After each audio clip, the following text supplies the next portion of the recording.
ETF index mutual funds నేర్చుకుని stock మార్కెట్లో రాణించాలనుకుంటున్నారా? వెంటనే ఈ నెంబర్కి కాల్ చేయండి. నమస్తే రమ్మగారు. నమస్తే జయ. రమ్మగారు, ఏదైనా మంచి స్టోరీ చెప్తారా?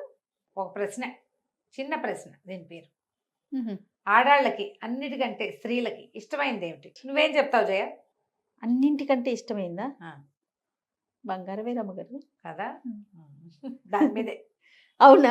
ఇప్పుడు కెమెరా పట్టుకుని మొత్తం మన ఆఫీస్లో ఉన్న అబ్బాయిలందరినీ అడుగు, అమ్మాయిలు కూడా అడుగు, అన్నిటికంటే నీకేది ఇష్టం అని అడిగితే వాళ్ళకి తెలియదు వాళ్ళకి ఏమి ఇష్టమో. ఏదో చెప్తారు, ఇట్లా బంగారం, పువ్వులు, ఆకులు, కాయలు, కవిత్వం, సంగీతం, బోల్డని చెప్తారు. అసలు విషయం అది కాదు, ఇందులో ఉంది, చెప్తా. చెప్పండి. పూర్వం ఒక రాజుగారు రాణిగారు ఉండేవారు. ఓ రోజు తోటలో వ్యాహ్యాలకి వెళ్తున్నారు. ఇద్దరు కలిసి తిరుగుతున్నారు అటు ఇటు. చాలా బాగుంది తోట. ఆవిడ ఆ పువ్వు ఈ పువ్వులు కోసుకుంటుంది, ఎంజాయ్ చేస్తున్నారు. సరదాగా సాయంకాలాలు వాకింగ్కి వెళ్ళటాలు ఉంటాయి కదా. ఏమండి, స్త్రీలకు అత్యంత ప్రియమైనది ఏమిటో చెప్పండి అని అడిగితే రాజుగారు అన్నారు, పువ్వులు అన్నాడు. ఏం కాదు అన్నది ఆవిడ. అక్కడి నుంచి ఆవిడ అంతకుముందు ఒక డిసెంబర్ పువ్వు కోసి దాని ఆ పువ్వుని వెనక భాగాన్ని నోట్లో పెట్టుకుని పీల్చేది. తేనె అన్నాడు ఆయన. అది కాదు, ఆయన 10 చెప్పాడు. ఆవిడ ఒక్కదానికి ఒప్పుకోవాలి. అవేం కాదు, ఇవేం కాదు, ఇవేం కాదు. ఆయన మన గణేష్ చెప్పిన బంగారం కూడా చెప్పాడు. అది కూడా కదా? కాదండి ఆవిడ. సరే, అక్కడి నుంచి ఈయనకే డౌట్ వచ్చింది, ఇంత చిన్న ప్రశ్నకి సమాధానం చెప్పలేనా నేను అని చెప్పి ఈ ప్రశ్నకి సమాధానం తెచ్చాకే నీతో మాట్లాడతా అన్నాడు. ఆవిడ కూడా నాకు కావాల్సిందే దానికి ఆన్సర్ అని చెప్పి. అయిందా? అక్కడి నుంచి ఏమైంది, ఇప్పుడు ఆన్సర్ కావాలి. సభికులందరినీ అడిగారు, స్త్రీకి అత్యంత ప్రీతిపాత్రమైనది ఏమిటి? ఇలాగే గుంపులో తలా ఒకటి వచ్చింది. ఆవిడ అంది, పైన కూర్చుంది.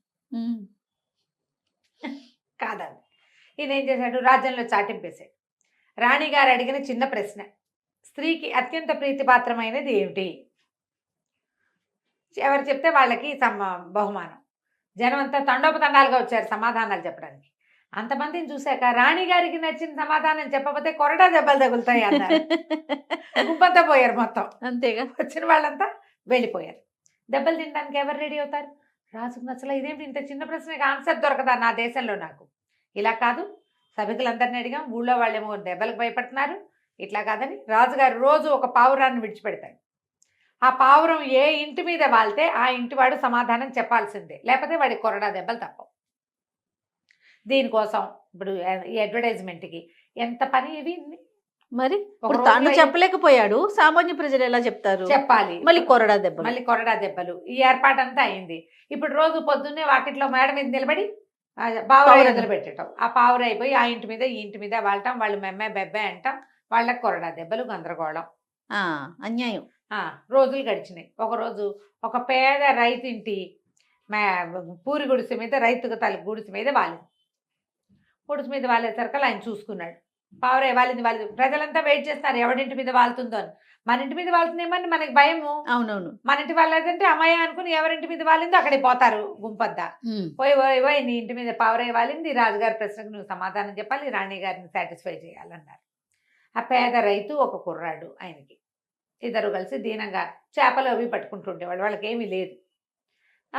చెరువు గట్టుకుపోయారు. ఇవాళ ఆఖరి రోజేమో 4 కొరడా దెబ్బలు తింటే మనం బతికే ఉండము అనుకున్నారు. అనుకుని దీనంగా చెరువు గట్టు మీద కూర్చున్నాడు. కూర్చునేసరికల్లా వాళ్ళ అబ్బాయి అన్నాడు, నాన్న నేను వెళ్తాలే నాన్న, కొరడా దెబ్బలు నువ్వు తినలేవు, నేను తింటానన్నాడు. ఒక ముసలం వెళ్తుంది దారిలో. ఏమిట్రా కొరడా దెబ్బలు ఎవరికి రాంది? ఏముంది మా అమ్మ, ఇదిగో రాజుగారి గోల, ఆవిడేదో పై ఊరు నుంచి వస్తుంది, ఎన్ని రోజుల నుంచో నడిచి వస్తుంది. రాజుగారు ఇట్లా అడిగారు, రాణిగారికి స్త్రీలకు అత్యంత ప్రీతిపాత్రమైంది ఏదో చెప్పమంటున్నారు. కొంతమంది చెప్పారు, ఆయనకి నచ్చలేదు, ఆవిడికి నచ్చలేదు. ఆ పావురాయి దొంగమొహం మా పూరింటి మీద వాలింది, ఇప్పుడు మేము వెళ్ళాలి. పిల్లాడో నేనా ఎవరో దెబ్బలు తినగలిగే వాళ్ళమని ఆలోచిస్తున్నాము, వాళ్ళకి నచ్చేది మేము ఎట్లా చెప్తామంటే, అదో పెద్ద ప్రశ్న ఎట్రా నాయన అని ఆవిడ ఆన్సర్ చెప్పేసి. ఇంతేనా అన్నాడు కుర్రాడు. ఇంతేరా అని చెప్పి వెళ్ళిపోయి. మర్నాడు పొద్దున భటులు వచ్చారు పేద రైతు గారింటికి. వస్తే నేను రానండి, మా అబ్బాయి వస్తాడని అబ్బాయిని పంపించాడు. రైతుకి పెద్దవాడు కదా, కొంచెం రాజుగారి పట్ల వినయము, విధేయత గట్రా చాలా ఉన్నాయి. కుర్రాడికి తెంపర్తనం ఉంటుంది. ఎవరైతే వాడికి ఏమిటి లెక్కలేదు వాడికి. ఇప్పుడు కూడా అంతే కదా, పెద్దవాళ్ళు అనుభవం వల్ల భయపడతారు. అవును. పోలీసులు అంటే భయము, గవర్నమెంట్ అంటే భయము, ఎవరైనా అడ్వకేట్లు వాళ్ళతో మాట్లాడితే భయం. పెద్దవాళ్ళకంటే డక్కా మొక్కీలు తిని వీళ్ళతో పెట్టుకోకూడదు అలాంటివి తెలుస్తాయి. అవును, పిల్లలకి తెలియదు తొందరగా. పిల్లలకి ఇప్పుడు చెప్పారు కదా, పిల్లకాకేం తెలుసు ఉండేది దెబ్బని. అదే దానికి ఏం అనుభవం లేదు కాబట్టి దానికి ఏ భయమో ఉండదు. పిల్లకాకులకు తెలియవు. ఈ పిల్లాడు కూడా తెంపర్తనంతో వస్తానన్నాడు. సరే రాజుగారు ఈ సైనికులు వచ్చి ఈ కుర్రాన్ని వెంటేసిపోయారు. సరే రాజు రాణి అందరూ కూర్చున్నారు. కూర్చుంటే వచ్చి ఏమిట్రా అబ్బాయి నువ్వు చెప్తావా సమాధానం అంటే చెప్తానండి అన్నాడు. ఏం చెప్తావంటే భర్త మీద అధికారం అండి, ఆవిడ కావాల్సింది అది. ఆయన ఏమిటి ఇంతేనా అన్నాడు. అంతేనండి, కావాలంటే అడగండి. రాణిగారు అడిగిన ఒక చిన్న ప్రశ్నకి మీరు ఎంత గందరగోళం చేశారు. పోనీలేండి అంతే ఆవిడ అనలా. ఆవిడ కథ నడిపించుకుంటూనే ఉంది. అడగండి అంటే ఆవిడ తలకాయ చెప్పింది. మొగుడు మీద అధికారం ఉంటే చాలు, బంగారం గింగారం అని నోబార్ అవన్నీ వస్తాయి ఆటోమేటిక్గా. వేరే బంగారం మీద ఆశ పెట్టుకుంటే ఆయన తిడుతున్నాడు అనుకో, బంగారం కొనిపెట్టి దీనికి బంగారం పిచ్చి అంటాడు. అలాగే అది పిచ్చి అనకూడదు, పిచ్చి అనకూడదు. ఆవిడ ఏదంటే అది మేడమే కరెక్ట్ అనాలి. మేడం ఏదంటే అది బాగుంది. ఇప్పుడు అవునా కదా చెప్పు. 100% నో బంగారం. ఒపీనియన్ మారిపోయింది. బంగారం డింగారం అక్కర్లా మనకి. వాళ్ళు మనం అన్నదానికి అవునంటే చాలు. అది నీవు బంగారం కొనుక్కోగలిగే దశలో ఉన్నా, కొనుక్కోలేని దశలో ఉన్నా. చిన్న కుటుంబం, వీళ్ళకి బంగారాలు లేవు టింగారాలు లేవు, కానీ మొగుడు ఆవిడ మాట కాదండు. బంగారం అక్కర్లా, మాట వినే మొగుడు అంతే చాలు. మగవాళ్ళకి సాటిస్ఫాక్షన్లు ఉండవు వాళ్ళ జీవితంలో. పెళ్ళ మాట విన్నా వాళ్ళకి బోర్ కొడుతుంది కొన్నాళ్ళకి, ఆడాళ్ళకి బోర్ కొట్టదు. మాట వినే మొగుళ్ళు ఎప్పుడు బోర్ కొట్టరు. దండం పెడుతున్నాడు గణేష్. అమ్మ ప్రతి వాళ్ళు ప్రశ్నించుకోండి, ప్రతి మగవాళ్ళు మా ఆవిడకి ఏం కావాలి లేదా నాకేం కావాలి ఆడవాళ్ళు అనుకోవాలి.